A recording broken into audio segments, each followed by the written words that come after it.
Greetings and welcome to the Sports Card Ripping Teacher. I am very tired. You guys know I am a creature of habit, used to my routines. We had that celebration of life on Friday.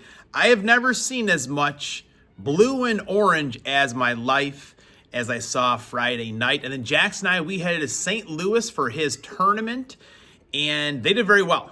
In fact, they did win, but we didn't get home yesterday until like 10 o'clock. Definitely out of my routine for sure. The Green Bay Packers, they won. I would say they kind of squeaked that one out, but Notre Dame, they rolled.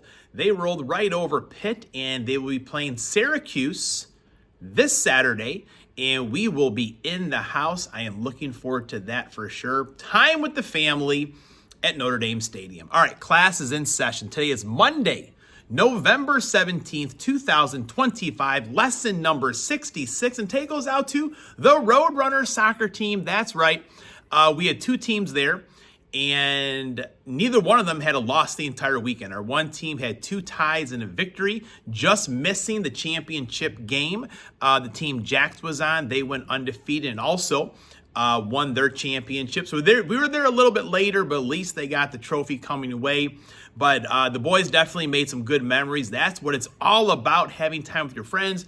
Also good spending time with the parents there as well. Now in 1940, the Green Bay Packers were the first NFL team to take a plane to an away game. So they started off, Green Bay, Wisconsin, took a bus to Chicago.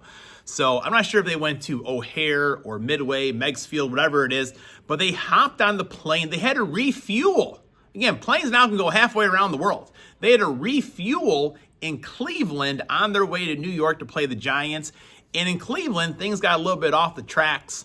It was foggy, so they could not take the plane to New York. But instead, they got on the tracks and took the train to New York, where the Packers lost by a score of 7-3.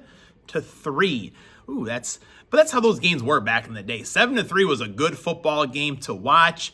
And lo and behold, teams still take planes places. I thought maybe that one would have been the bad experience, where teams were still getting on coach buses and wagons even, trains. But the airplane thing did stick. Now, in 1983, Ryan Braun was born.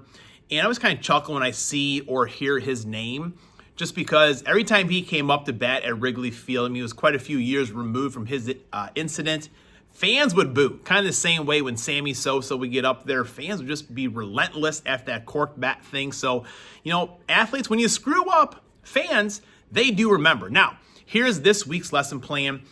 Today, going to go old school, some 1996 Leaf football. Going to chase some Green Bay Packers after their victory. Tuesday, Greg Clark, he sent me another little envelope after that huge rack that he sent to say, I got one more thing for you. So I'm going to open that too. And then on Wednesday, 2025 Don Russ, that's our Green Bay Packer victory box. So we're going to open up that. And then on Thursday, I was thinking about opening up some Bowman U. We are going to the Notre Dame game on Saturday. But I started looking at the checklist. I don't think C.J. Carr has a Bowman first in there. How is the starting quarterback, University of Notre Dame, does not have a Bowman first? So I may not be opening that. I may play Guess Who?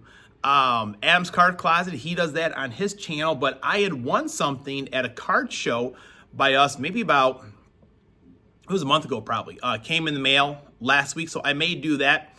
And then on Friday, we will go downtown hunting.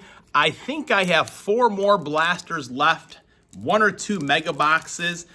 And then I've got some Donruss from this year. Hopefully Optic is coming out soon. But today, 1996 premium quality Leaf. I've got some nice inserts from this set as well. Some numbered cards. I think maybe Deion Sanders was the best of the numbered cards there. All right, who do we got? A little bit of stickage. Jonathan Ogden, he was a beast on the line. Always like the backs of these cards here as well. Another full photo almost. Orlando Thomas, the Green Bay Packers, will be playing the Minnesota Vikings next. And then the Lions on Thanksgiving, which I just despise. Packers have to find a way to win that game against the Lions. And how about the Lions? Dan Campbell, I know they're aggressive, but I would call yesterday reckless. All the times they went for it, on fourth down. Jackson and I, we listened to the Chiefs game in the car a little bit right after his game, and then driving home, and then we eventually listened to the Eagles and Lions game. We were both like, just kick a field goal, dude. At some point, kick a field goal. Don't keep going for it on fourth down. Like, that was reckless. John Elway. Dave Brown. I thought this was going to be Phil Simms for a second. Was Phil Simms still in the league in 1996? I think so, maybe. Here we go. Jeff George, University of Illinois. Come on off there.